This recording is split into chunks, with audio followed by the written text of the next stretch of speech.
तो hello guys, कैसे हैं आप सभी।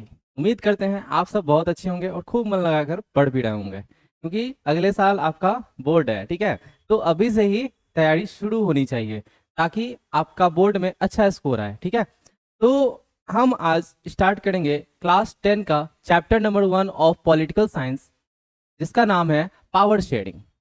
ठीक है, तो ये चैप्टर जो है बहुत ही मतलब रेयर इससे क्वेश्चन आया हुआ है, बट क्वेश्चन आया हुआ है, यानी 2 से लेकर के 5 मार्क्स तक का क्वेश्चन इसमें कभी कभी पूछ दिया गया है। ओके, तो इसलिए हम लोग इस वीडियो के जरिए समझेंगे चीज़ों को और हर टॉपिक को अच्छे से एक्सप्लेन करेंगे। एनसीईआरटी का सारा इसमें सारा चीज डाला हुआ है और एनसीईआरटी के बेस पे ये नोट्स है हमारा। तो लास्ट में अगर आप लोग पूरा वीडियो अगर देखेंगे तो लास्ट में आपको पी वाई क्यूज का भी हम लोग डिस्कशन करेंगे। 10 मैंने पी वाई क्यूज लिया है जो कि एग्जाम्स में पूछा हुआ है 2025 में, 24 में, 23 में, 19 में, 20 में, 16 में, इन सब में वो इन सब ईयर में वो एग्जाम में आया हुआ है सारा क्वेश्चन जितना भी मैंने इसमें लिया है। और वो लास्ट में ये चैप्टर जैसे ही खत्म होगा तो लास्ट में ये चीज मैं कराऊंगा क्वेश्चन आंसर। ओके, तो पी वाई क्यू भी डिस्कशन करेंगे, 10 क्वेश्चन है। तो इसके लिए आप लास्ट तक बने रहे वीडियो में और शेयर कर दें और लाइक भी कर दें। ठीक है, और चैनल को सब्सक्राइब जरूर से कर दीजिएगा ताकि नोटिफिकेशन आने वाले चैप्टर्स का आपको मिलता रहे। चलिए तब स्टार्ट करते हैं हम लोग अपना चैप्टर, जिसका नाम है पावर शेयरिंग। ठीक है, पॉलिटिकल साइंस का ये चैप्टर है पावर शेयरिंग। तो इस चैप्टर को हम लोग अब स्टार्ट करते हैं। तो सबसे पहले हम लोग एनसीईआरटी में भी देखते हैं क्या कि ओवरव्यू दिया रहता है चैप्टर्स का, ओवरव्यू आखिर उस चैप्टर के अंदर पढ़ना है क्या हम लोग को। ठीक है, तो इस चैप्टर में भी ओवरव्यू दिया हुआ है, तो इसको हम लोग पहले डिस्कस कर लेते हैं कि क्या कहना चाह रहा है और क्या पढ़ना है इसके अंदर। तो ओवरव्यू कह रहा है हमारा the overview with this chapter we resume the tour of democracy that we started last year. आपने 9th क्लास में पढ़ा होगा व्हाट इज डेमोक्रेसी, तो उसी को हम लोग क्या करेंगे, रिज्यूम करेंगे, मतलब स्टार्ट करेंगे, मतलब जहां पे छोड़ा था वहीं से स्टार्ट करेंगे। ठीक है, तो वो सफर अभी भी चल रहा है, यानी 9th में जो आपने डेमोक्रेसी पढ़ा था उसका सफर अब 10th में भी देखने को मिलेगा। ठीक है, तो किससे कनेक्ट है भाई, तो पावर शेयरिंग से कनेक्ट है। तो ये चीज जो है देखने को मिलेगा इस चैप्टर के अंदर। ठीक है, तो we noted last year that in a democracy, all power does not rest with any one organ of the government. हम लोगों ने लास्ट ईयर पढ़ा था कि पावर जो है सिंगल ऑर्गन ऑफ गवर्नमेंट में नहीं होता है, वो डिस्ट्रीब्यूट हो जाता है, डिवाइड हो जाता है सभी ऑर्गन्स में। ठीक है ना, ऑर्गन्स कहने का ये मतलब है, जैसे हमने पढ़ा था लेजिस्लेटिव, जुडिशियरी और एग्जीक्यूटिव, ये 3 ऑर्गन होता है गवर्नमेंट का, जो कि कैसा होता है, वर्टिकल होता है, वर्टिकल होता है या हॉरिजॉन्टल होता है, हॉरिजॉन्टल होता है, हॉरिजॉन्टल लाइन मतलब ये ना। तो ये हो गया लेजिस्लेचर, ये हो गया एग्जीक्यूटिव, ये हो गया जुडिशियरी। तो लेजिस्लेचर, एग्जीक्यूटिव और जुडिशियरी, ये 3 ऑर्गन है हमारा गवर्नमेंट का, इसी के ऊपर काम होता है सारा, यही लोग सारा काम करते हैं कंट्री के अंदर। तो इसी ऑर्गन के बात करेंगे, इस ऑर्गन का, तो ये पावर, तीनों के पावर इक्वल है, तीनों का पावर जो है वो इक्वल है। तो इसलिए यहाँ पे क्या लिख दिया है कि एक ही हाथ में, एक ही गवर्नमेंट में, मतलब एक ही ऑर्गन में सारा पावर नहीं है, पावर सभी के पास है, इन तीनों के पास है equal power. And intelligent sharing of power among legislature, executive and judiciary is very important to the design of a democracy। तो भाई डेमोक्रेसी जो है इसको अगर डिजाइन करना है तो सबसे पहले पावर शेयरिंग का बात होता है। ठीक है, यानी स्पिरिट ऑफ डेमोक्रेसी बोला गया है पावर शेयरिंग को। पावर शेयर हो रहा है तभी आप डेमोक्रेसी फॉलो हो रहा है, नहीं तो डेमोक्रेसी फॉलो नहीं हो रहा है। तो इसलिए power sharing most important in democracy. ठीक है, स्पिरिट ऑफ डेमोक्रेसी कहा गया हमको पावर शेयरिंग के अंदर। ठीक है ना, पावर शेयरिंग के अंदर स्पिरिट ऑफ डेमोक्रेसी कहा गया। तो in this and the next 2 chapter we carry this idea of power sharing forward. तो यहाँ पे क्या बता रहा है कि इस चैप्टर के जरिए भी हम लोग पावर शेयरिंग को समझेंगे, और नेक्स्ट 2 चैप्टर जो फेडरलिज्म है और एक कौन सा चैप्टर है हमारा, तो ये तीनों चैप्टर में हम लोग समझेंगे कि पावर शेयरिंग या फिर डेमोक्रेसी होता क्या है। ठीक है, तो डेमोक्रेसी के अंदर ये सब चीजें देखने को मिलेगा, पावर शेयरिंग हो गया, फेडरेशन हो गया, और भी पॉलिटिकल पार्टीज हो गया, ये सब डेमोक्रेसी में ही देखने को मिलता है। आगे बढ़ते हैं, तो we start with 2 stories from Belgium and Sri Lanka. ठीक है ना, तो बेल्जियम एंड श्रीलंका, इन 2 स्टोरी से हम लोग क्या समझेंगे, इस चैप्टर के बारे में पढ़ेंगे। बेल्जियम और श्रीलंका, इन दोनों, इन्हीं दोनों का स्टोरी क्यों लिया हुआ है भाई, तो यहाँ पे बेल्जियम के अंदर डाइवर्सिटी था। डाइवर्सिटी करने का मतलब एथनिक डाइवर्सिटी, मतलब यहाँ पे बहुत सारे लोग रहते थे, हर लैंग्वेज के, हर रिलीजन के। उसी तरह श्रीलंका के अंदर भी लैंग्वेज रिलीजन था। तो इन्हीं डाइवर्सिटी को मेंटेन करना, यानी वहां का सरकार अगर मेंटेन कर पा रहा है तो वहां पे डेमोक्रेसी है, वहां पे यूनिटी है। बट कहीं पे मेंटेन नहीं हो पा रहा है। जैसे इन दोनों का एग्जांपल इसलिए लिया गया है क्योंकि एक जगह पे मेंटेन कर पाया और दूसरी जगह पे कर नहीं पाया, सिविल वॉर हो गया दूसरी जगह पे। इसके वजह से जो है हम लोग इस चैप्टर में समझेंगे इस दोनों स्टोरी के बारे में, ठीक है। About democracy handle demand for for power sharing. तो भाई यहाँ पे लिख दिया है कि डेमोक्रेसी जो है वो सबसे पहले डिमांड करता है पावर शेयरिंग, ठीक है ना। डेमोक्रेसी जो है वो सबसे पहले डिमांड करेगा पावर शेयरिंग का, तो इसलिए power sharing is most important in democracy. So the stories yield some general conclusion about the need for power sharing in democracy. This allow us to discuss various form of power sharing that will be taken up in the following two chapters. तो यहाँ पे हम लोग यही देखेंगे कि power sharing कैसे role ले रहा है डेमोक्रेसी में फॉलो करने के लिए, डेमोक्रेसी को फॉलो करने के लिए पावर शेयरिंग क्या रोल ले रहा है, और इन दो स्टोरीज को देखेंगे कि क्यों जरूरी है यहाँ पे पावर शेयरिंग। तो इस चैप्टर का ओवरव्यू यही कह रहा है और इसी ओवरव्यू में सारा राज छुपा हुआ है हमारा, और सारा राज अब खुलेगा धीरे धीरे एक एक स्लाइड जब आगे हम लोग बढ़ेंगे, ठीक है। तो आइए स्टार्ट करते हैं इस चैप्टर को और समझते हैं चीजों को एक एक करके। तो सबसे पहले हमारा है स्टोरी बेल्जियम के बारे में। आप एनसीईआरटी बुक में भी देखे होंगे बेल्जियम एंड श्रीलंका ऐसे लिखा होगा। तो हमने क्या किया, अलग अलग कर लिया और ज्यादा डीप में नहीं जा करके क्या किया, मैंने मेन मेन पॉइंट ले लिया।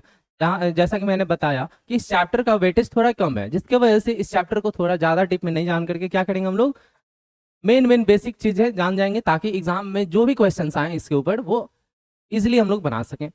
तो आइए डिस्कस करते हैं बेल्जियम को लेकर के। सबसे पहले तो बेल्जियम क्या है भाई, तो एक छोटा सा कंट्री है, यूरोपियन कंट्री है, यूरोप में है, ओके। तो इस कंट्री का एग्जाम्पल इसलिए लिया है क्योंकि यहाँ पर भी बहुत सारा डाइवर्सिटी देखने को मिला। तो आइए चीजों को समझते हैं। तो अगर बात कर लें कि ये कंट्री जो है कहाँ पे है, तो यूरोप में है, ठीक है, यूरोप में है। साथ में अगर बात कर ले जैसे इंडिया का नेबरिंग कंट्रीज है बहुत सारा, अफगानिस्तान, पाकिस्तान, नेपाल, भूटान, बांग्लादेश, तो उसी तरह इसका भी नेबरिंग कंट्रीज है। यानी ये चारों तरफ से घिरा हुआ है, किससे, France, Netherland, Germany and Luxembourg, ये चार कंट्री से घिरा हुआ है। क्वेश्चन इस पे आ चुका है कि भाई इसमें से बताइए कि कौन सा जो है कंट्री बाउंड्री शेयर नहीं करता है बेल्जियम के साथ। तो आपको याद रखना पड़ेगा इन चारों का नाम, ताकि ऑप्शन में जो नहीं, जो आंसर है मतलब उसको सही आप कर सके, ठीक है। अगला अगला पॉइंट क्या बोल रहा है हमारा कि 59% यहाँ पे क्या देखने को मिल रहा था, लिंग्विस्टिक डाइवर्सिटी, ठीक है ना। लैंग्वेज के बेसिस पे डाइवर्सिटी यहाँ देखने को मिल रहा था। हर लैंग्वेज के लोग यहाँ पे पाए जाते हैं। हर लैंग्वेज ये नहीं कि मतलब हिंदी, गुजराती, मैथिली, ये सब नहीं। यहाँ पे बात हो रहा है किसका, कौन सा लैंग्वेज का, तो डच लैंग्वेज का, ठीक है, फ्रेंच लैंग्वेज का और जर्मन लैंग्वेज का। ये तीन लैंग्वेज का यहाँ पे बात किया जा रहा है, ठीक है। तो डाइवर्सिटी देखने को मिलेगा। छोटा सा कंट्री है भाई, और इस छोटे से कंट्री में क्या है भाई, इतना तीन लैंग्वेज है, और तीनों लैंग्वेज को क्या करना है हम लोग को, यूनिटी बना करके रखना है कंट्री के अंदर, इन तीनों लैंग्वेज के बेसिस पे, ठीक है। तो सबसे पहले हम लोग पढ़ेंगे कि 59% population lives in the Flemish region. अब हम लोग समझ लेते हैं पहले कि फ्लेमिश क्या है भाई, वेलोनिया क्या है, तो ये सब पहले समझना जरूरी है। ये है हमारा हमारा बेल्जियम का मैप, ठीक है। ये बेल्जियम का मैप है, ये सब यहाँ से यहाँ तक। तो इस बेल्जियम के मैप में दो स्टेट हैं, एक ये, ठीक है, और एक ये दो स्टेट हैं हमारे बेल्जियम में। इसको बोलते हैं हम लोग फ्लेमिश रीजन, और इसको बोलते हैं हम लोग वेलोनिया रीजन। क्या बोलते हैं, वेलोनिया रीजन। तो वेलोनिया रीजन और फ्लेमिश रीजन ये दो स्टेट है हमारे, कहाँ पे, बेल्जियम के अंदर। अगर पूछ देगा दो स्टेट है तो कौन सा है, तो फ्लेमिश और वेलोनिया। अगर पूछ दे कि कैपिटल, अगर बात कर लें कि कैपिटल कौन सा है भाई इसमें, तो ब्रसेल्स। कैपिटल कौन सा है, ब्रसेल्स। ये तीन डिस्ट्रीब्यूशन है हमारे पूरे बेल्जियम के अंदर, वेलोनिया, ठीक है, फ्लेमिश और ब्रसेल्स। वेलोनिया और फ्लेमिश क्या है, स्टेट है, और कैपिटल कौन सा है, तो ब्रसेल्स है, ठीक है, याद रहेगा आपको। आगे बढ़े तो आगे क्या कहता है कि 59% पॉपुलेशन जो है वो फ्लेमिश रीजन में रहता है। कहाँ पे रहता है, फ्लेमिश रीजन में। इस रीजन में 59% पॉपुलेशन कह रहे हैं। 59% कौन सा लैंग्वेज बोलते हैं, डच लैंग्वेज बोलते हैं। 59% पॉपुलेशन जो है वो डच लैंग्वेज बोलते हैं। 59% पॉपुलेशन जो है वो डच लैंग्वेज बोलते हैं, डच लैंग्वेज इस एरिया में। किस एरिया में, फ्लेमिश रीजन में, ठीक है। और बाकी के अदर लैंग्वेज बोलते होंगे जो बच गए, बाकी पॉपुलेशन। इस रीजन का बात कर लें, वेलोनिया रीजन का, तो वेलोनिया रीजन में क्या है भाई, तो वेलोनिया रीजन में 40% पॉपुलेशन जो है वो क्या करते हैं, फ्रेंच लैंग्वेज बोलते हैं। 40% पॉपुलेशन जो है वो फ्रेंच लैंग्वेज बोलते हैं वेलोनिया में। 40% पॉपुलेशन जो है वो फ्रेंच लैंग्वेज बोल रहे हैं वेलोनिया के अंदर, और फ्लेमिश के अंदर 59% पॉपुलेशन जो है वो डच लैंग्वेज बोल रहे हैं। इसका मतलब ये है कि यहाँ पे क्या बताना चाह रहा है,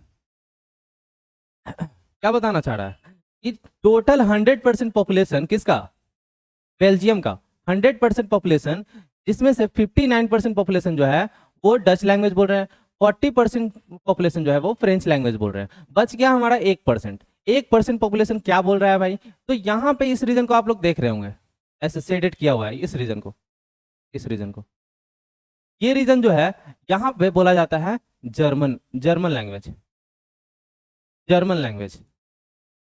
क्लियर, तो यहाँ पे क्लियर हो गया 100% पॉपुलेशन कौन कौन से लैंग्वेज को फॉलो कर रहे हैं, तो 59% डच लैंग्वेज, 40% फ्रेंच लैंग्वेज और 1% जर्मन लैंग्वेज। यहाँ पे भी वही चीज लिखा होगा, आप लोग देख सकते हैं। 40% क्या है हमारा वेलोनिया रीजन में जो कि फ्रेंच लैंग्वेज बोल रहे हैं, और 1% पॉपुलेशन जो है जो कि यहाँ पे हमने बताया अभी जर्मन लैंग्वेज बोल रहे हैं। ठीक है, अब बात कर लिया हम लोग कि कहाँ पे कौन लोग क्या बोलते हैं, कौन सा लैंग्वेज बोलते हैं, ये बात कर लिए। अब बात करेंगे कैपिटल का। कैपिटल जो है वो ब्रसल्स है, अभी हमने बता दिया आपको। कैपिटल जो है वो कौन सा है, ब्रसल्स है। ब्रसल्स हमारा कैपिटल हो गया। तो कैपिटल के अंदर क्या डाइवर्सिटी देखने को मिल रहा है, तो यहाँ पे डाइवर्सिटी ये है कि 80% यानी मैक्सिमम परसेंट जो है पॉपुलेशन वो क्या बोल रहे हैं, फ्रेंच लैंग्वेज बोल रहे हैं। मैक्सिमम यानी 80% पॉपुलेशन जो है वो फ्रेंच लैंग्वेज बोल रहा है। यानी मान लेते हैं ये हमारा ब्रसल्स है, तो इसमें दो भाग में बांट दिए, दो भाग में इसको बांट दिए, दो भाग में। तो ये जो 80% पॉपुलेशन है वो कौन सा लैंग्वेज बोल रहे हैं, फ्रेंच लैंग्वेज बोल रहे हैं।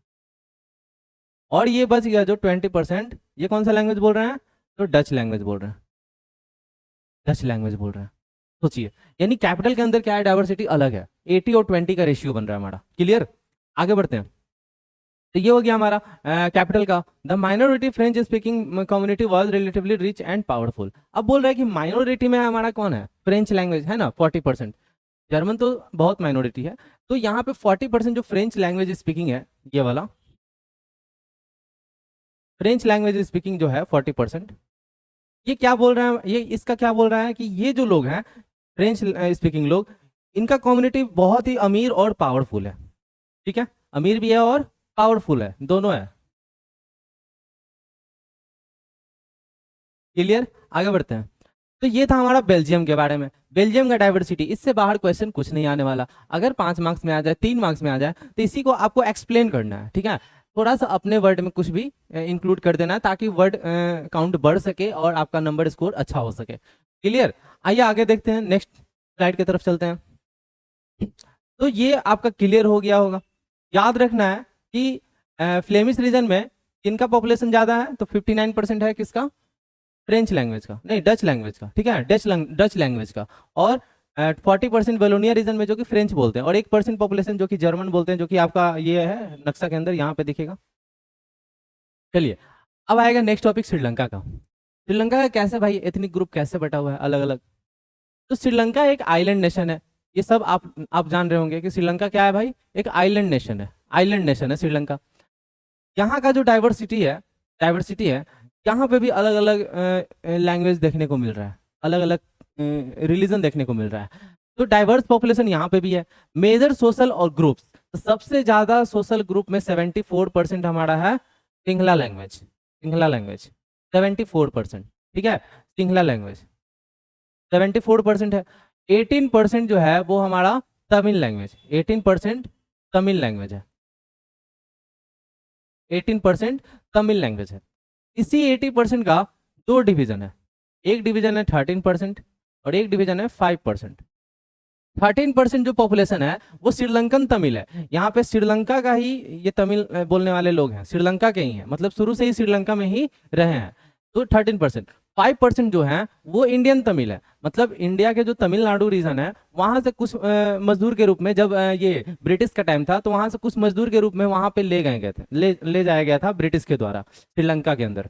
तो वहीं पे वो बस गए, मतलब अभी के टाइम वाला जो होंगे श्रीलंका ये इंडियन तमिल, वो जो है उनके दादा परदादा जो थे वो वहां पे होंगे। ठीक है, तो उन्हीं का जनरेशन अब तक चलता आया, तो उन्हीं को बोला गया इंडियन तमिल। ठीक है, क्लियर यहाँ पे। तो वो इंडियन तमिल कितना है, 5% है। ठीक है, अब श्रीलंका जो है एक बहुत ही ज्यादा डाइवर्स पॉपुलेशन वाला एरिया है। यहाँ पे बहुत ज्यादा प्रॉब्लम आया भाई। क्या प्रॉब्लम आया? तो श्रीलंका जो था, यहाँ पे मेजोरिटी का सरकार बनता था। आगे हम लोग पढ़ेंगे मेजोरिटी के बारे में बढ़िया से। तो यहाँ पे मेजोरिटी का सरकार बनता था।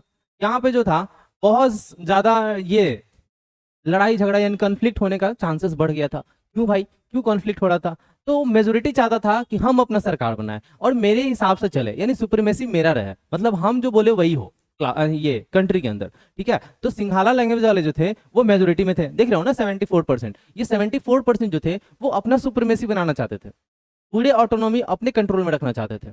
क्लियर? बाकी जो इंडियन ये तमिल लैंग्वेज वाले लोग जो थे इनको सप्रेस किया जा रहा था, ऑप्रेस किया जा रहा था, मतलब इनको प्रेशराइज करा जा रहा था कि आपको कोई छूट नहीं मिलेगा, राइट्स नहीं मिलेगा, अपॉर्चुनिटी नहीं मिलेगा। तो ये सब चीजें हो रहा था इन लोगों के साथ। तो प्रॉब्लम इनके साथ ही था मेन। तो यहाँ पे जो था ना डाइवर्सिटी को कंट्रोल नहीं कर पा रहा था सरकार। और हम लोग बेल्जियम में क्या देखें, वहां पे डाइवर्सिटी कंट्रोल हो रहा था। अभी हम लोग समझेंगे आगे। ठीक है, तो आइए आगे देखते हैं। तो Sri Lankan Tamil are concentrated in the north and east of the country. ये कंट्री है हमारा श्रीलंका। ठीक है, तो ये जो येलो वाला रीजन है, येलो वाला ये सब रीजन, ये हमारा है कौन सा रीजन? जहाँ पे सिंघाला लोग रहते हैं, सिंघाला लैंग्वेज बोलने वाले लोग रहते हैं। और ये रीजन जो है ये वाला इधर वाला, ये है हमारा कौन सा रीजन? यहाँ पे तमिल लैंग्वेज बोलने वाले लोग रहते हैं, इस रीजन में तमिल बोलने वाले लोग रहते हैं। ठीक है, तमिल वाले लोग। तो तमिल वाले लोग जो थे वो किधर किधर है? तो नॉर्थ साइड में है। ठीक है ना, हमारा इधर ही है ना, ऐसे ये राम सेतु, और राम सेतु से ऐसे फिर ज्वाइंट है हमारा कौन? तमिलनाडु एरिया। ठीक है, तो ऐसे ही गया है। तो यहाँ पे ये जो एरिया है ये तमिल वाला है। इधर वाला एरिया जो है यानी नॉर्थ और ईस्टर्न वाला एरिया जो है वो तमिल वाला है। बाकी जो है बच गया कौन? सिंहला लैंग्वेज है और अदर लैंग्वेज भी है। चलिए, अदर ये है कम्युनिटी है, लैंग्वेज नहीं है। लैंग्वेज यहाँ दो ही था। Most of the Sinhala speaking people are Buddhist. यहाँ पे मैक्सिमम लोग बुद्धिज्म को फॉलो करते थे, जो सिंहला स्पीकिंग थे, मतलब सिंहला लैंग्वेज को जो बोलते थे वो लोग बुद्धिज्म फॉलो करते थे, मतलब बौद्ध धर्म को। Most of the Tamil are Hindu और मुस्लिम। लेकिन तमिल में क्या था भाई? दो ग्रुप था, एक हिंदू भी था और एक मुस्लिम भी था। ठीक है, और कुछ जो बच गया वो कौन था? क्रिश्चियन भी था। ठीक है ना, क्रिश्चियन भी था यहाँ पे। तो यहाँ पे दिखाया हुआ है कि कौन लोग कहाँ पे रह रहे हैं। तो सिंगला लैंग्वेज वाला ये दिखा दिया है यहाँ पे, श्रीलंकन तमिल, इंडियन तमिल वाला ये है एरिया, ये इंडियन तमिल वाला एरिया है, जो 5% बोले थे ना यही है। और ये जो है ये 13% है, इधर वाला ये 13% है, और ये 5% है। ठीक है, और ये जो बाकी डॉट डॉट हमारा बच गया इधर, ये कौन सा एरिया है? तो मुस्लिम वाला एरिया, मुस्लिम लोग यहाँ पे रहते हैं। लैंग्वेज दोनों बोल सकते हैं, तमिल भी बोल सकते हैं और सिंगला लैंग्वेज भी बोल सकते हैं। तो ये मुस्लिम एरिया है, क्रिश्चियन एरिया भी था यहाँ पे कहीं कहीं पे। चलिए अब बात करते हैं नेक्स्ट स्लाइड की तरफ।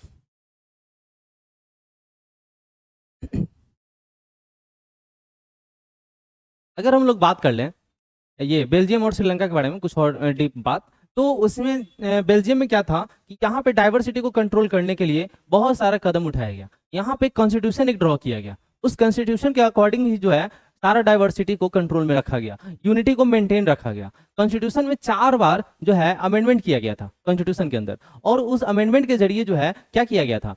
कंट्रोल में रखा गया था सारे ग्रुप्स को, लैंग्वेज का अलग अलग जो ग्रुप था उन सबको कंट्रोल में रखा गया था। उन सबको मतलब क्या किया गया था? जो सरकार बना था ना, एक सेकेंड, हाँ, तो उन सबको कंट्रोल रखने के लिए बहुत ज्यादा उसके अंदर जो है सुधार किया गया था, कॉन्स्टिट्यूशन ड्रॉ किया गया था। तो ये सब हम लोग देखेंगे अभी आगे चल के। ठीक है ना, तो और भी अभी हम लोग समझेंगे। तो नेक्स्ट टॉपिक हम लोग अभी पहले समझ लेते हैं, जिसका नाम है वेजिटेरियनिज्म इन श्रीलंका। श्रीलंका में क्या था ना, लोग जो था मतलब जिसका ये पॉपुलेशन ज्यादा था, जो मेजोरिटी में था, वो अपना सुप्रीमेसी चाहता था। जस्ट अभी मैंने कुछ देर पहले बताया। तो ये क्यों चाहता थे, क्यों ऐसा कर रहे थे ये लोग?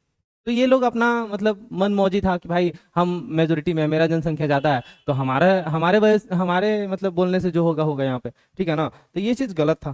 ठीक है, तो यहाँ पे दिक्कत क्या आ रहा था भाई, किसके साथ आ रहा था? तो जो तमिल लैंग्वेज वाले थे उनके साथ दिक्कत आ रहा था। तो आइए देखते हैं अब। The Sri Lanka emerged as an independent country in 1948। 1948 में श्रीलंका जो था वो क्या हो गया? आजाद हो गया। 1948 के अंदर, 19 1948 के अंदर श्रीलंका जो है वो आज़ाद हो गया, हमारे आज़ादी के जस्ट एक साल बाद। हम लोग का आज़ादी कब हुआ था? 1947 के अंदर, ठीक है। The democratically elected government adopted a series of Mediterranean measures to establish Sinhala supremacy, है ना। कितना गलत करते थे ये लोग।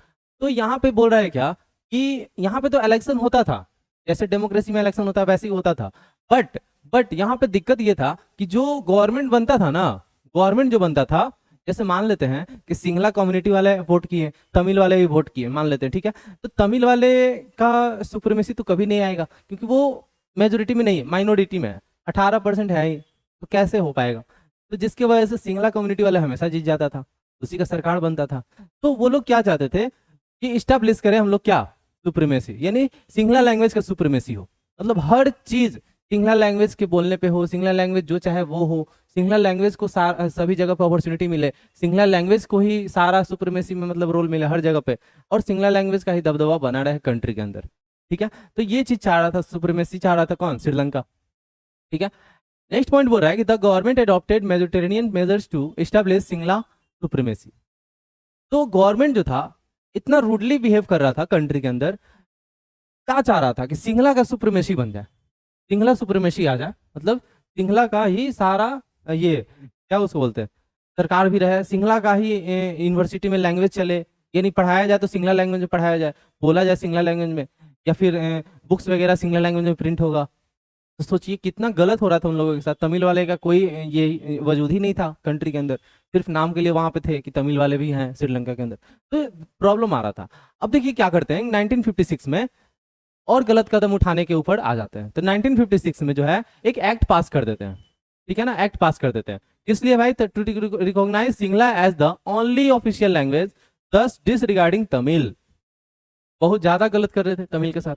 सिंगला लैंग्वेज क्या कर दिए कि एक्ट पास कर दिए, मतलब कानून एक पास कर दिए कि सिंगला लैंग्वेज जो है उनको ऑफिशियल लैंग्वेज बनाया जाता है, मतलब हर जगह पे सिंगला लैंग्वेज का ही काम होगा, सिंगला लैंग्वेज में ही बोला जाएगा, लिखा जाएगा, बुक प्रिंट होगा, जो भी है, जो भी चीज है सिंगला लैंग्वेज में ही होगा, ठीक है ना। हमारे कंट्री में वैसा नहीं है, हर जगह पे जैसे तमिलनाडु से कोई वीडियो देख रहे हैं तो तमिलनाडु वाला लैंग्वेज वाला वहाँ पे स्कूल चल रहा होगा, या फिर कॉलेज में पढ़ाई हो रहा होगा। तरह गुजराती लैंग्वेज है, हर लैंग्वेज, हर जगह का अलग अलग लैंग्वेज अपना मिला हुआ है। हमारे कंट्री में कोई ऑफिशियल लैंग्वेज नहीं है कि भाई ये जो है हिंदी लैंग्वेज पूरे कंट्री में चलेगा तो चलेगा, उसके अलावा कोई लैंग्वेज नहीं चलेगा, ऐसा कुछ नहीं नियम कानून यहाँ। लेकिन यहाँ पे क्या है, श्रीलंका के अंदर चाह रहा था कि ये सिंगला लैंग्वेज जो था वहाँ पे क्या बोल रहा था, हमारा लैंग्वेज ऑफिशियल लैंग्वेज रहेगा, मतलब हर ऑफिस सरकारी दफ्तर में जहाँ पे भी जाओगे सिंगला लैंग्वेज में ही काम होगा तुम्हारा, ठीक है। और तमिलनाडु को क्या कर दिया भाई, साइड कर दिया, इनको मतलब रिजेक्ट कर दिया, बोला कि नहीं तुम्हारा कुछ नहीं है, ठीक है। थर्ड पॉइंट क्या बोल रहा है यहाँ पे कि the government followed preferential politics that favoured Singla applicant for university position and government jobs. सोचो, सोचने वाली बात यह है कि भाई सिंगला लैंग्वेज जो था वो सुप्रीमेसी क्यों चाहता था, क्योंकि वो मेजोरिटी में था और उसी के हिसाब से चेंजेस हो कंट्री के अंदर। तो यहाँ पे एक चेंज और ला दिया कि गवर्नमेंट जो है वो क्या करेगा, प्रेफरेंशियल पॉलिटिक्स अपनाएगा, प्रेफरेंशियल प्रेफरेंस देगा किसको, तो सिंगला लैंग्वेज को, मतलब पॉलिटिक्स खेल रहा है अब लैंग्वेज के बेसिस पे। हमारे कंट्री में क्या है, कभी रिलीजन के बेसिस पे पॉलिटिक्स होता है, लैंग्वेज के बेसिस पे होता है, अमीरी गरीबी के वजह से होता है, तो यहाँ पे लैंग्वेज के बेसिस पे हो रहा है पॉलिटिक्स। तो सिंगला लैंग्वेज का क्या करेगा भाई, यूनिवर्सिटी में पढ़ाई चलेगा, मतलब यूनिवर्सिटी में सिर्फ सिंगला लैंग्वेज जो है फॉर्म भर सकते हैं सिंगला लैंग्वेज वाले, उसके अलावा तमिल वाले अगर आएंगे भी तो उनको सिंगला लैंग्वेज में ही पढ़ना होगा, या फिर सिंगला लैंग्वेज में ही सारा चीज लिखना होगा, पढ़ना होगा उन लोग को। साथ में गवर्नमेंट जॉब का अपॉर्चुनिटी भी उनको नहीं मिल पाएगा, सिंगला लैंग्वेज को ही मिलेगा सिर्फ। तो ऐसा दिक्कत क्रिएट कर रहे थे हमारे सिंगला लैंग्वेज वाले श्रीलंका के अंदर। A new constitution stipulated that the state shall protect and foster Buddhism. Low, Buddhism को भी अब प्रोटेक्ट दे रहे थे वो लोग, प्रोटेक्शन दे रहे थे कि बुद्धिज्म को ही, जो बुद्धिज्म फॉलो करते हैं उनको प्रोटेक्ट दिया जाएगा, उनको प्रचार वगैरह करने का छूट दिया जाएगा, कोई दिक्कत नहीं होगा उन लोगों को, ऐसा कर दिए। मुस्लिम भी थे, हिंदू भी थे, है ना, क्रिश्चियन भी थे, तो इन लोगों का कोई वजूद नहीं रहेगा। तो सोचिए कि बुद्धिज्म को ही सिर्फ फॉलो करना। हमारे कंट्री में अगर वैसा हो जाए, कितना डाइवर्सिटी है यहाँ पे, हर हर रिलीजन के लोग हैं, हर रिलीजन में कुछ जाति भी है ना, कास्ट भी आ जाता है। तो डाइवर्सिटी जैसे ही बढ़ जाता है वैसे ही जो है चीजें और मुश्किल हो जाते हैं। तो उनको कंट्रोल करना, उनको यूनिटी में मतलब जोड़ कर रखना एक दूसरे से, ये बहुत बड़ा एक चैलेंजिंग वर्क है ना। कोई भी गवर्नमेंट या फिर कोई भी कंट्री ऐसा कर ले रहा है तो समझिए वो बहुत अच्छा है। जैसे कि हम लोगों ने बेल्जियम के बारे में समझा था, अभी बेल्जियम के बारे में और जानना है आगे चल के, ठीक है। तो यहाँ पे दिक्कत हो गया था भाई कि श्रीलंका के अंदर सिंगला लैंग्वेज वाले क्या बना रहे थे, अपना सुप्रीमेसी बनाना चाह रहे थे कि सबसे ऊपर हम है भाई, मेरे नीचे ही सब रहेगा तो रहेगा, मेरे ऊपर कोई नहीं आएगा या फिर मेरे बराबर भी कोई नहीं आएगा। ऐसा सिचुएशन क्रिएट कर दिए थे श्रीलंका के अंदर। तो डिमांड क्या था भाई तमिल वाले का, अब डिमांड तो करेंगे ही, क्योंकि प्रॉब्लम इनको झेलना पड़ रहा है, सारा प्रॉब्लम इन्हीं के साथ हो रहा है, तो डिमांड करेंगे ही। तो डिमांड क्या था इनका, recognition of Tamil as an official language. तो क्या चाह रहे थे कि तमिल जो है वो ऑफिशियल लैंग्वेज के रूप में आए कंट्री के अंदर, यानी तमिल लैंग्वेज को ऑफिशियल लैंग्वेज बनाना चाह रहे थे। दूसरा डिमांड क्या था कि equal opportunity for Tamil in government job and educational institution, equal opportunity मांग रहे थे गवर्नमेंट जॉब में, और जहाँ पर पढ़ाई होता है वहां पे भी तमिल लैंग्वेज में पढ़ाई हो, ऐसा मांग रहे थे, मांग था इनका, ठीक है। थर्ड पॉइंट क्या है इसका कि provincial autonomy for Tamil dominated provinces.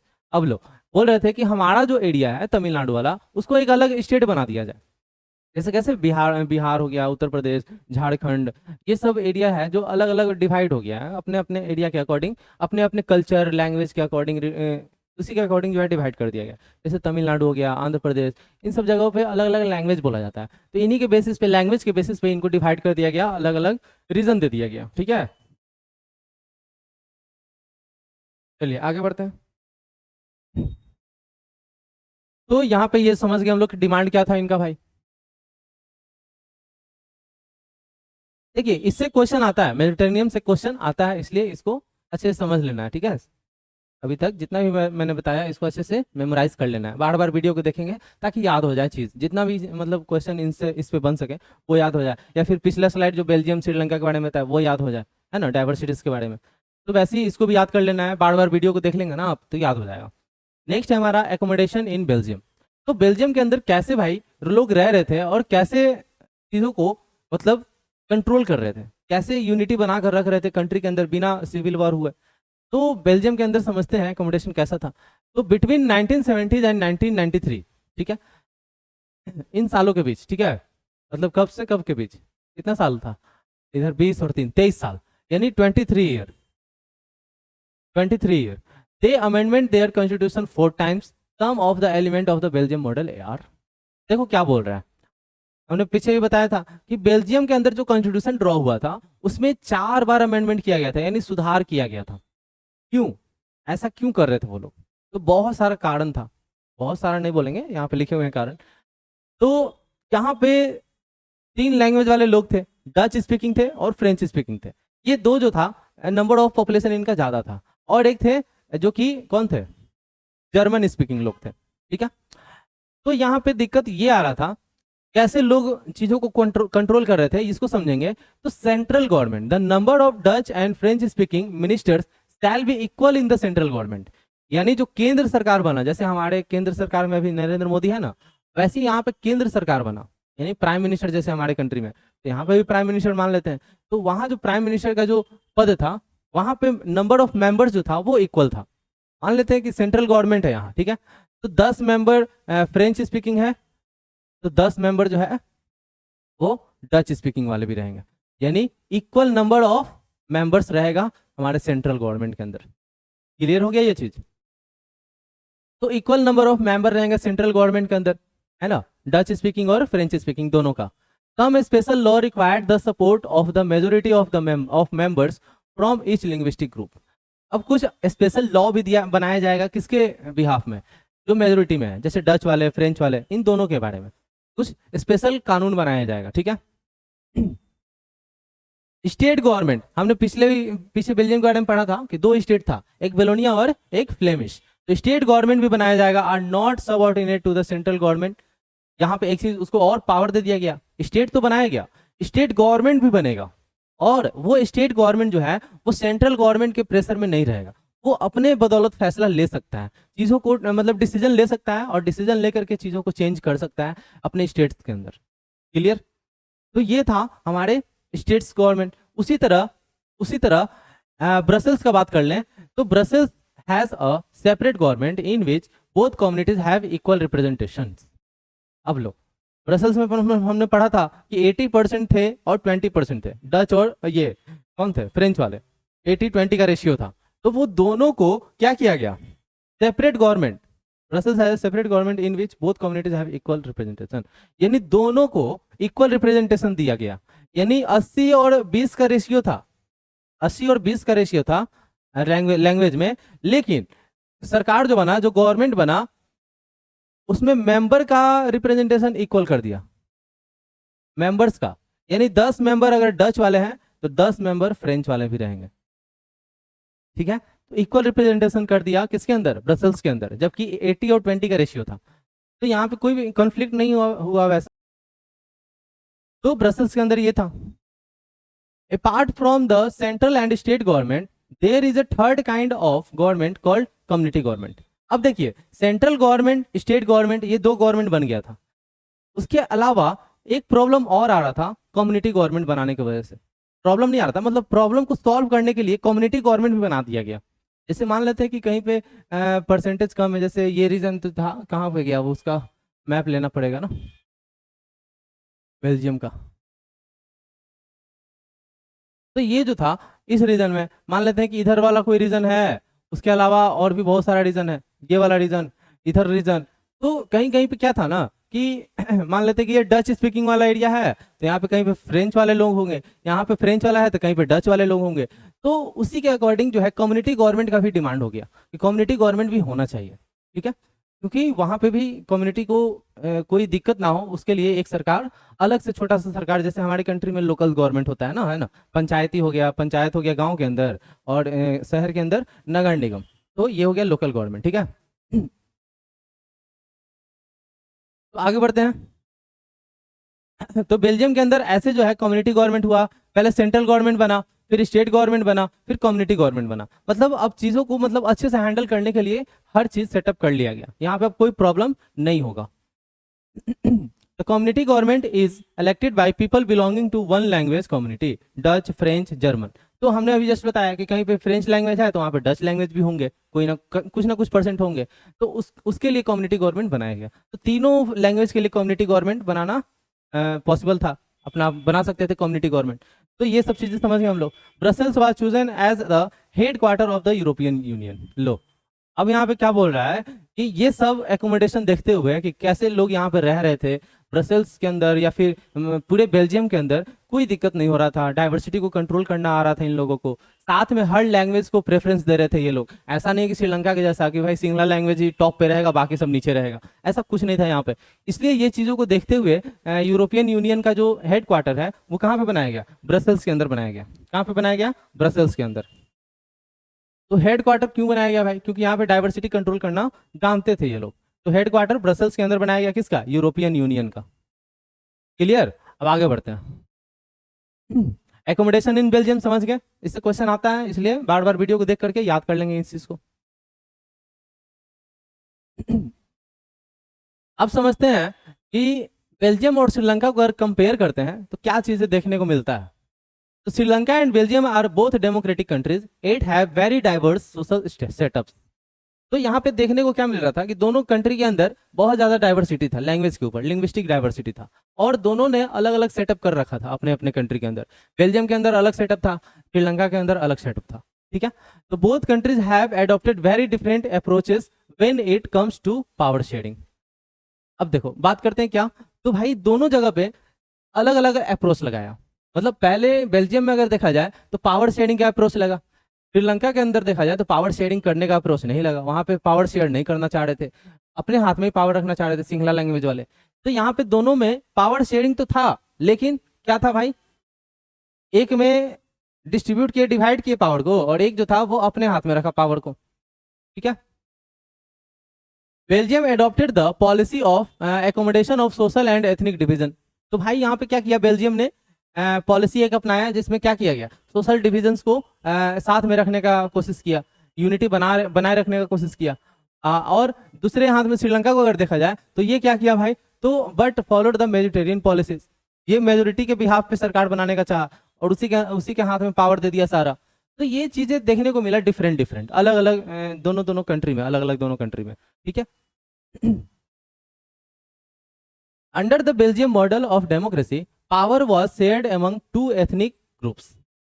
Belgium model में क्या था, पावर को शेयर कर दिया गया दो एथनिक ग्रुप्स में, फ्रेंच और Dutch. Sri Lanka favoured the interest of majority Singla community, और श्रीलंका ने क्या किया, फेवर किया किसको, ये सिंगला कम्युनिटी वाले को, इसी के हाथ में सारा पावर रहेगा, ठीक है। बेल्जियम के अंदर both group had equal share in the working of government, but Sri Lanka the minority community was isolated. Belgium के अंदर क्या किया गया, हर कम्युनिटी, चाहे वो छोटा कम्युनिटी हो या फिर बड़ा कम्युनिटी हो, है ना, कम जनसंख्या हो या फिर ज्यादा जनसंख्या हो, तो उन सबको ध्यान में रखा और गवर्नमेंट के अंदर, मतलब सरकार के अंदर इक्वल मेंबर रिप्रेजेंटेशन का क्या किया उसको, हाँ, इक्वल मेंबर ऑफ रिप्रेजेंटेशन का उनको चांस दिया कि भाई सबका इक्वल रिप्रेजेंटेशन होगा सरकार के अंदर। तो ये सब चीजें बेल्जियम के अंदर हुआ, लेकिन श्रीलंका में क्या बोला कि नहीं, मेजोरिटी का सरकार रहेगा, मेजोरिटी जो कहेगा वो रहेगा, वो होगा, क्लियर। तो यहाँ पे दिक्कत हो रहा था क्या श्रीलंका के अंदर, कि तमिल वाले के साथ बहुत प्रॉब्लम बन रहा था। To maintain political stability and unity equal representation was provided to both groups. तो अगर आपको यूनिटी बनाए रखना है ना, पॉलिटिकल स्टेबिलिटी बनाए रखना है, तो उसके लिए क्या करना होगा, हर कम्युनिटी को ध्यान में रखना होगा, हर कम्युनिटी का वेलफेयर आपको देखना होगा, है ना। तो इसके लिए जो है आपको गवर्नमेंट के अंदर पावर डिवाइड करना होगा हर कम्युनिटी के लिए, ताकि हर कम्युनिटी अपने आप को सेफ फील करे। Apart from that community government of both ethnic group also existed at the local level. Sri Lanka however had no such arrangement. तो यहाँ पे क्या लिखा है कि कम्युनिटी गवर्नमेंट हमारे किसके अंदर था, बेल्जियम के अंदर था। क्यों बनाया था भाई, क्योंकि हर इंडिविजुअल को अपना अधिकार मिल सके, अपना अपॉर्चुनिटी मिल सके, हर इंडिविजुअल का फीलिंग्स, रिस्पेक्ट, ये सब चीज देखा जा सके, तो इसलिए ऐसा किया गया, कम्युनिटी गवर्नमेंट भी बनाया गया। लेकिन श्रीलंका के अंदर उल्टा था, कुछ ऐसा नहीं अरेंजमेंट हुआ था, नो सच अरेंजमेंट्स, क्लियर। आगे बढ़ते हैं। तो Belgium's constitution was amendment 4 times before arriving at the final draft to prevent civil strike. लिख रहा है क्या कि जो बेल्जियम था, यहाँ पे जो कॉन्स्टिट्यूशन बना था, तो उसमें 4 बार अमेंडमेंट किया गया था। क्यों, क्योंकि चीजों में कंट्रोल बनाना अभी बाकी था। 4 बार अमेंडमेंट करना यानी सुधार करना, सुधारता क्यों है आदमी, अपने आप को क्यों सुधारता है, क्योंकि आने वाला टाइम में वो कुछ अच्छा कर सके, सक्सेस हो सके। तो इसीलिए अमेंडमेंट किया गया कॉन्स्टिट्यूशन के अंदर 4 बार, ताकि जो है चीज़ों को कंट्रोल में रखा जा सके, चीज़ों को अच्छे से यूनिटी बनाकर रखा जा सके कंट्री के अंदर। तो ये सब चीज़ों के लिए जो है अमेंडमेंट किया गया और फाइनल ड्राफ्ट हुआ, मतलब ताकि सिविल स्ट्राइक से बचा जा सके, ठीक है ना। सिविल वॉर, जैसे श्रीलंका के अंदर क्या हुआ था, आपस में ही लड़ लिया था लोग, सिंगला वाले और तमिल वाले, तो दोनों लड़ लिया था। लड़ने के बाद जो है बहुत ज़्यादा सिविल वॉर हो गया। सिविल वॉर मतलब क्या होता है, मतलब अपने कंट्री के अंदर ही दो ग्रुप्स के बीच लड़ाई हो जाना, उसी को बोलते हैं सिविल वॉर, ठीक है। उस सिविल वॉर में बहुत ज्यादा नुकसान हुआ था, लाखों लोग मरे थे, बहुत लोग बेघर हो गए थे, अपना घर छोड़कर भागने लगे थे, अलग अलग कंट्री में चले गए थे बसने, ठीक है ना। तो ये सब चीज हो रहा था। तो Sri Lanka majoritarianism led to civil war for 20 long year, यानी अगले 20 साल तक सिविल वॉर चलता रहा सिंघाला और ये तमिल वाले के बीच। तो ये सब प्रॉब्लम्स क्रिएट हो रहा था हमारे श्रीलंका के अंदर, लेकिन बेल्जियम के अंदर ऐसा कुछ नहीं देखने को मिल रहा था, ठीक है। तो आगे बढ़े, चलिए नेक्स्ट स्लाइड की तरफ बढ़ते हैं और अपनी गाड़ी आगे बढ़ाते हैं। Why power sharing, power sharing क्यों डिजायरेबल है। लोग का इच्छा होता है कि पावर शेयरिंग होता है हमारे कंट्री में, क्यों ऐसा इच्छा होता है, क्यों चाहत रखता है लोग कि पावर शेयरिंग हो, ठीक है, कोई भी कंट्री के अंदर। तो पावर शेयरिंग क्या है भाई, तो when the power does not rest with any one organ of the state, rather it is shared among different level of the government, it is called power sharing. Power sharing क्या होता है कि अगर सरकार बना है किसी कंट्री के अंदर, तो उस सरकार के हाथ में ही अकेले पावर ना रहे, यानी एक ही ऑर्गन में पावर ना रहे, तभी जितना भी उसमें ऑर्गन है, मतलब गवर्नमेंट का ऑर्गन है, लेवल ऑफ गवर्नमेंट है, उन सबके बीच पावर को डिवाइड किया जाए, तभी वो पावर शेयरिंग कहलाता है। अब ये नहीं कि भारत के अंदर प्राइम मिनिस्टर बना और वही सारा पावर उसी के हाथ में, नीतीश कुमार को पावर नहीं मिला, जैसे बिहार का वो मुख्यमंत्री है, तो ऐसा नहीं होना चाहिए। सबको पावर मिले, स्टेट गवर्नमेंट को मिले, लोकल गवर्नमेंट को मिले, सेंट्रल गवर्नमेंट को मिले, सभी गवर्नमेंट को पावर मिले, तभी पावर शेयरिंग हो रहा है, नहीं तो नहीं हो रहा है। Power sharing is desirable in democracy because, हाँ क्यों डिजायरेबल है पावर शेयरिंग, क्योंकि ये एक प्रूडेंशियल रीजन है। प्रूडेंशियल रीजन का कहने का ये मतलब है कि it help to reduce the possibility of conflict between social groups. Prudential reason कहने का क्या मतलब है कि सोशल ग्रुप्स के बीच क्या करता है, ये कॉन्फ्लिक्ट को रोकता है, ठीक है, ये प्रूडेंशियल रीजन है। सोशल ग्रुप्स के बीच कॉन्फ्लिक्ट को रोकेगा, रिड्यूस करेगा conflict between social groups, ensure the stability of political orders, और ये भी इंश्योर करेगा कि पॉलिटिकल ऑर्डर्स जो है पॉलिटिकल ऑर्डर्स जो है सही से स्टेबिलिटी में है कि नहीं है, ये भी इंश्योर करेगा। यानी पॉलिटिकल ऑर्डर जो आ रहा है ऊपर से, तो वो चीज़ों को सही से कर रहा है कि नहीं कर रहा है। अब ये नहीं कि सिटीजन्स के बिहाफ में डिसीजन लिया गया और सिटीजन ही खुश नहीं है, तो ऐसा नहीं होना चाहिए, ठीक है। It promote the unity of nation, और प्रूडेंशियल रीजन ये भी कहता है कि यूनिटी ऑफ नेशन को बनाए रखने के लिए हमारा पावर शेयरिंग जरूरी है, ठीक है। मोरल रीजन क्या है भाई? तो मोरल रीजन क्या बोलता है कि power sharing is the very spirit of democracy. ये देखो, ये मैंने बताया था ना, spirit of democracy power sharing है ना। यानी डेमोक्रेसी का आत्मा जो है वो पावर शेयरिंग ही है, इसलिए पावर शेयरिंग होना जरूरी है। A democratic rule involves sharing power with those affected by it exercise and who have to live with it affect. तो पावर शेयरिंग इसलिए जरूरी है क्योंकि जिस पावर शेयरिंग हो गया, पावर शेयरिंग किसके लिए होता है? सिटीजन्स के लिए होता है। सिटीजन के बिहाफ में आप डिसीजन ले रहे हैं तो सिटीजन्स के लिए पावर शेयरिंग होना जरूरी है, ठीक है। क्योंकि हर कम्युनिटी वाले लोग सिटीजन्स के बिहाफ में डिसीजन लेंगे, हर स्टेट वाले लोग सिटीजन्स के बिहाफ में डिसीजन लेंगे, और कंट्री वाले भी सिटीजन्स के बिहाफ में डिसीजन लेंगे, है ना। सेंट्रल गवर्नमेंट, स्टेट गवर्नमेंट और कम्युनिटी या फिर लोकल गवर्नमेंट, ये सब सिटीजन्स के बिहाफ में डिसीजन लेते हैं, तो उनको इंक्लूड कर रहे हैं हम लोग सिटीजन्स को, तो इसलिए पावर शेयरिंग जरूरी है। तो people have a right to be consulted on how they are to be govern. तो लोगों के पास ये अधिकार है कि कैसे उनके ऊपर ये शासन हो रहा है, कौन लोग कर रहे हैं, जो लोग कर रहे हैं वो हमारे थ्रू गए हैं कि नहीं गए हैं, मतलब हम उनको वोट दे करके भेजे हैं कि नहीं भेजे हैं। तो ये सब उन लोग को जानना ये है, अधिकार है, लोगों को जानना ये अधिकार है, ठीक है। Power sharing in help in producing a legitimate government, ठीक है, इसको याद रखना है। Legitimate government where citizen through participation acquire a stake in the system. Legitimate government होता क्या है? तो पावर शेयरिंग जो है हुआ, पावर शेयरिंग हुआ, तो पावर शेयरिंग होने के बाद लेजिटिमेट गवर्नमेंट है कि नहीं है ये देखना है। लेजिटिमेट गवर्नमेंट ये कि जो हम पे रूल कर रहा है, यानी सरकार जो रूल कर रहा है वो हमारे थ्रू गया कि नहीं गया, जो सरकार बना है वो हमारे थ्रू बना है कि नहीं बना, हमारे लिए काम कर रहा है कि नहीं कर रहा है, उसी को लेजिटिमेट गवर्नमेंट कहा जाता है, वन वर्ड में। आगे नेक्स्ट चैप्टर में हम लोग पढ़ेंगे इसके बारे में अच्छे से, लेजिटिमेट गवर्नमेंट होता क्या है, ठीक है। तो ये था हमारा किसका, वाई पावर शेयरिंग डिजायरेबल। तो ये सारा हमारा कुछ रीजन है जो कि पावर शेयरिंग इसी की वजह से डिजायरेबल है, ठीक है। पावर शेयरिंग इसी की वजह से जो है डिजायरेबल है। फॉर्म्स ऑफ पावर शेयरिंग क्या है भाई, देख लेते हैं। The major form of power sharing in modern democracies are.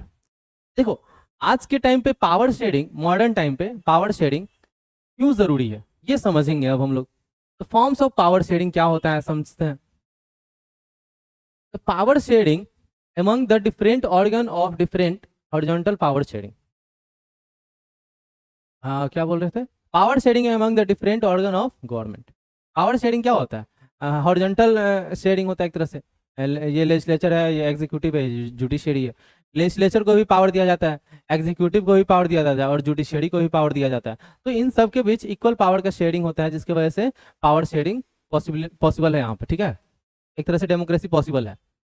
Power sharing among government at different levels, ठीक है ना। पावर शेयरिंग गवर्नमेंट का डिफरेंट लेवल पे भी होता है, यानी वर्टिकल, ये हो गया सेंट्रल गवर्नमेंट, ये स्टेट गवर्नमेंट, ये लोकल गवर्नमेंट, ये तीनों लेवल पे भी पावर शेयरिंग किया जाता है। Power sharing among different social groups. Social groups जैसे कि हमने बेल्जियम में देखा था, सोशल ग्रुप था अलग अलग, कहीं पे जर्मन स्पीकिंग, कहीं पे डच, कहीं पे फ्रेंच। तो उन सब के लिए भी एक कम्युनिटी गवर्नमेंट बना दिया गया, तो उसको भी पावर दिया गया। तो उसी को बोला जा रहा है कि पावर शेयरिंग जो है वो कहाँ पे हो रहा है, सोशल ग्रुप में भी हो रहा है अलग अलग। उसी तरह power sharing among political parties, pressure groups and movements. Power sharing जो है पॉलिटिकल पार्टीज को भी मिलता है ना, पॉलिटिकल पार्टीज को भी मिलता है पावर। तो सब जगह पे पावर शेयरिंग हो रहा है, सोशल ग्रुप्स में भी हो रहा है, मूवमेंट्स में भी हो रहा है। In a democracy we find interest groups such as businessman, farmer and industrial worker.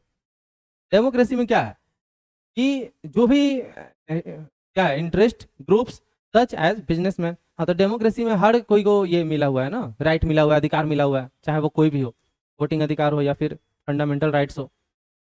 तो हमारी कंट्री में आज के मॉडर्न टाइम पे हर किसी को अधिकार मिला हुआ है, पावर शेयरिंग हर के बीच हुआ है, हर हर लोग के बीच हुआ है, ठीक है। तो ये था हमारा क्या, फॉर्म्स ऑफ पावर शेयरिंग। अब पढ़ेंगे advantage of horizontal power sharing. ये मोस्ट इंपॉर्टेंट है, समझना ध्यान से, ठीक है। Advantage of horizontal power sharing. इसका एडवांटेज क्या क्या समझते हैं हम लोग। तो पावर शेयरिंग का एडवांटेज है पहला कि the power is shared among different organ of government equally. तो ये बार बार एक ही चीज लिख रहा है ना कि जो पावर शेयरिंग है ये इक्वली डिस्ट्रीब्यूट होता है ना, अलग अलग ग्रुप्स में। गवर्नमेंट में इक्वली ग्रुप होता है हर ऑर्गन में, ठीक है, लेजिस्लेचर, एग्जीक्यूटिव और judiciary. Horizontal power sharing place all the organ of the government, ठीक है, ये बता चुके हैं, लेजिस्लेटिव, एग्जीक्यूटिव और जुडिशियरी में सेम पावर का डिवीजन होता है। Under this kind of power sharing no organ can exercise unlimited power. और ये तीनों लेवल में किसी के पास अनलिमिटेड पावर नहीं है, हर किसी के पास लिमिटेड पावर है अकॉर्डिंग टू कॉन्स्टिट्यूशन के अकॉर्डिंग इसके पास पावर है, ठीक है। That is why this system is also known as system of check and balances. तो ये सिस्टम क्यों है, तो यहाँ पे सिस्टम को चेक किया जाता है और चेक करने के साथ साथ उसको बैलेंस रखने में भी बैलेंस रखना भी बहुत जरूरी है, जिसके लिए जो है ये पावर शेयरिंग जो है ऐसे होता है, ठीक है ना। एक दूसरे को चेक करता है, जैसे मान लेते हैं कि ये कुछ काम कर रहा है, अगर कुछ गलत कर रहा है तो ये दोनों मिलकर चेक करेगा इसको, ये अगर गलत कर रहा है तो ये दोनों मिलकर चेक करेगा इसको, अगर ये गलत कर रहा है तो ये दोनों मिलकर चेक करेगा। तो ये सब जो है बैलेंस एंड चेक का सिस्टम जो है वो बहुत जरूरी है, ठीक है।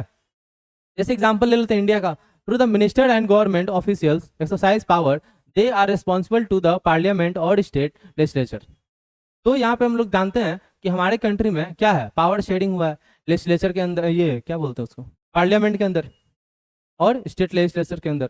तो इसके अंदर जो भी पावर ये डिसीजन मेकिंग होता है पार्लियामेंट के अंदर या फिर स्टेट लेजिस्लेचर के अंदर, वो डिसीजन मेकिंग जो होता है वो कौन करता है, लेजिस्लेचर करता है। तो लेजिस्लेचर किसका भाग है, पार्लियामेंट का, और स्टेट में बात करें तो स्टेट लेजिस्लेचर, ठीक है, जिसको बोलते हैं असेंबली, लेजिस्लेटिव असेंबली, ठीक है ना। तो सेंट्रल का बात कर लेंगे तो लेजिस्लेचर किसको बोलेंगे, एमपीज को, यानी मेंबर ऑफ पार्लियामेंट, और स्टेट का बात कर लेंगे तो मेंबर ऑफ लेजिस्लेटिव असेंबली यानी एमएलएस। चलिए आगे बढ़ते हैं। तो ऑल्दो द जजेस are appointed by the executive they can check the functioning of the executive और law made by the legislature. तो यहाँ पे हमने वही बताया था कि अगर ये दोनों कुछ भी काम कर रहे हैं, ये डिसीजन लिया और ये इंप्लीमेंट कराने का काम कर रहा है, तो जज का काम है उसको चेक करना कि क्या सही कानून बना है या फिर नहीं बना है। तो ये सब चीजें जो है हम लोग को क्लियर करता है ये तीनों मिल करके, ठीक है ना। इसमें मेन रोल जज का है, जज को देखना रहता है क्या ये दोनों सही से काम कर रहे हैं या फिर नहीं कर रहे हैं, ठीक है। आगे बढ़ते हैं नेक्स्ट स्लाइड की तरफ। और नेक्स्ट स्लाइड क्या बोलता है, हॉरिजॉन्टल। अभी तक हमने क्या पढ़ा था, अच्छा, हॉरिजॉन्टल और वर्टिकल दोनों को कंपेयर करके यहाँ पे बताया हुआ है, ठीक है।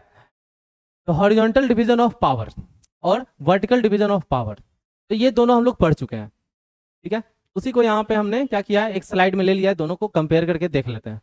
तो हॉरिजॉन्टल पावर शेयर में क्या था, एग्जीक्यूटिव था, लेजिस्लेचर था, जुडिशियरी था, ये तीन लेवल का ये गवर्नमेंट था, तीनों लेवल जो था सेम इक्वल पावर परफॉर्म करता है, एंजॉय करता है, ठीक है। Horizontal division of power, different organ of government exercise different powers, है ना, अलग अलग ये तीनों का डिवीजन है, इसका पावर अलग, इसका पावर अलग, इसका पावर अलग, है ना।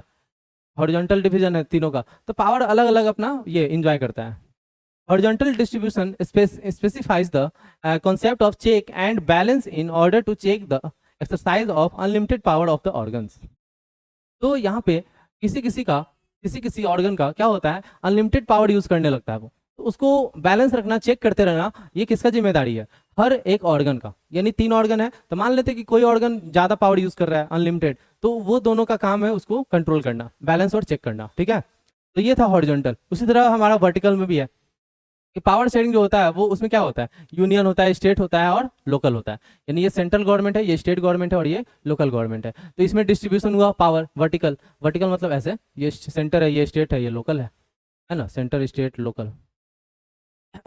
In the vertical division of power, constitution clearly lays down the power of the different level of government, ठीक है। अलग अलग लेवल का अलग अलग पावर मिला हुआ है, इसको अलग पावर है, इसको अलग पावर, इसको अलग पावर है ना। There is no concept of check and balance because power are clearly given by the constitution from the higher level of the lower level, ठीक है, higher level to the lower level। यहाँ पे balance और check का system नहीं है, ठीक है ना, वर्टिकल में बैलेंस और चेक का सिस्टम नहीं है। सेंट्रल गवर्नमेंट का पावर जो पावर है वो मेंशन है हमारे कॉन्स्टिट्यूशन में, स्टेट गवर्नमेंट के पास जो पावर है वो भी मेंशन है कॉन्स्टिट्यूशन में, उसी तरह लोकल लेवल के पास जो भी पावर है वो भी मेंशन है हमारे कॉन्स्टिट्यूशन में, ठीक है। तो इसमें चेक और बैलेंस का कोई सिस्टम नहीं है, लेकिन हॉरिजॉन्टल सिस्टम में ये है चेक एंड बैलेंस। चलिए आगे बढ़ते हैं नेक्स्ट स्लाइड की तरफ। ये तो समझ गए होंगे आप लोग, और नेक्स्ट स्लाइड हमारा खत्म। और कुछ यहाँ पे क्या दिया है, इंपॉर्टेंट क्वेश्चन जो कि PYQs है हमारा, और इसको थोड़ा हम लोग देख लेते हैं 5 मिनट के अंदर में। तो ये सब देखो, मेडिटेरियम बताए थे ना क्या होता है, तो यहाँ पे पूछ दिया क्वेश्चन, है ना। मेडिटेरेनियम से क्वेश्चन आ गया ना। मेडिटेरेनियम क्या है तो बताना है आप लोग को। How it is led alienation of majority community in Sri Lanka. तो श्रीलंका के अंदर मेजोरिटी का सरकार बन गया था, जिसकी वजह से बहुत ज़्यादा प्रॉब्लम्स हो रहा था तमिल वाले के साथ। तो ये सब कैसे हो रहा था, ये सब आपको यहाँ पे एक्सप्लेन करना है। दूसरा क्वेश्चन क्या बोल रहा है कि write down the feature of vertical division of power sharing and write down the feature of horizontal division of power sharing. तो अभी जस्ट इसके पिछला स्लाइड वाले में हम लोग पढ़े थे कि वर्टिकल और हॉरिजॉन्टल डिवीजन कैसे हुआ है ना। एक में वर्टिकल में क्या था, वर्टिकल में था सेंटर, स्टेट और ये लोकल, और हॉरिजॉन्टल में क्या था हमारा, लेजिस्लेचर, एग्जीक्यूटिव और जुडिशियरी। तो यहाँ पे आपको दोनों के बारे में बताना है, 3-3 पॉइंट, 2-2 पॉइंट लिखना है। फोर्थ क्वेश्चन है, थर्ड क्वेश्चन क्या है कि what are the different form of power sharing in modern democracies, give example of H.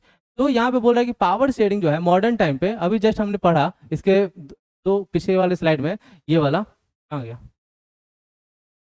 हाँ ये वाला मॉडर्न फॉर्म में, मॉडर्न टाइम पे, हाँ यही वाला है।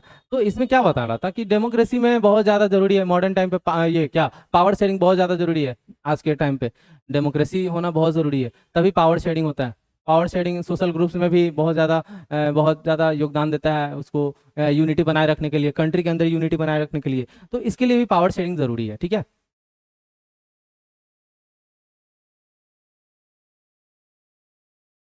आगे बढ़ते हैं, फोर्थ क्वेश्चन के आगे। What is the difference between prudential and moral reason for power sharing. अभी जस्ट हमने पढ़ा था कि प्रूडेंशियल रीजन क्या है और मोरल रीजन क्या है पावर शेयरिंग के लिए।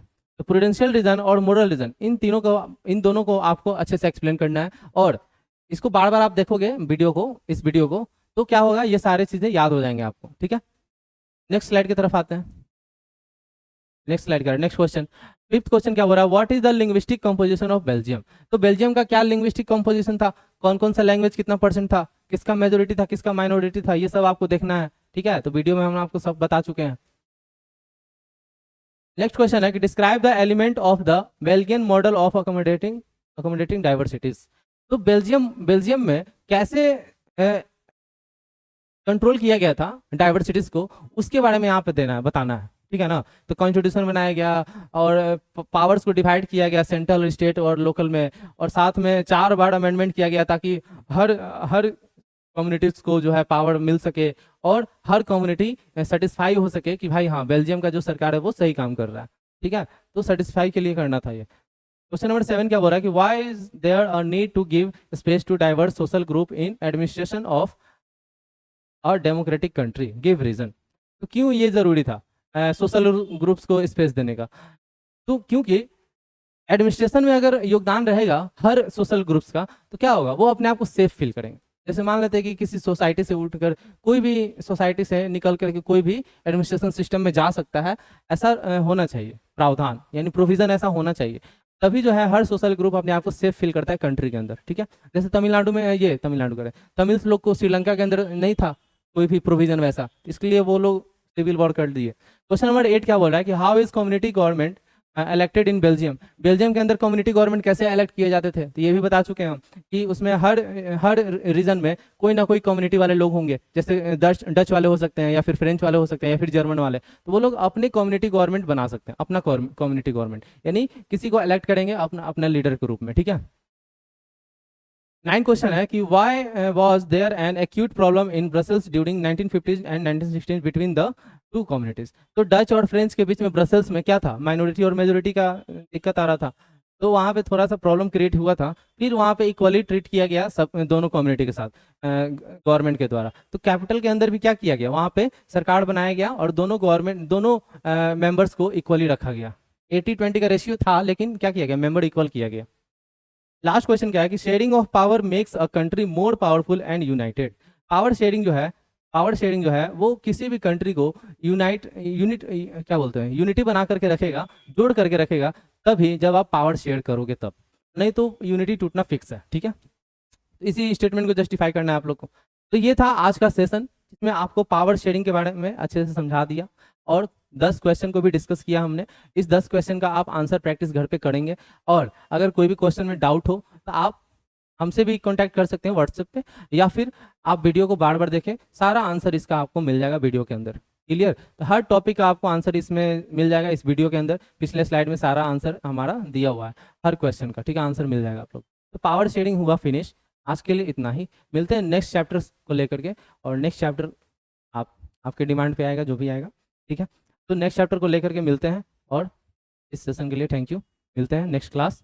Thank you.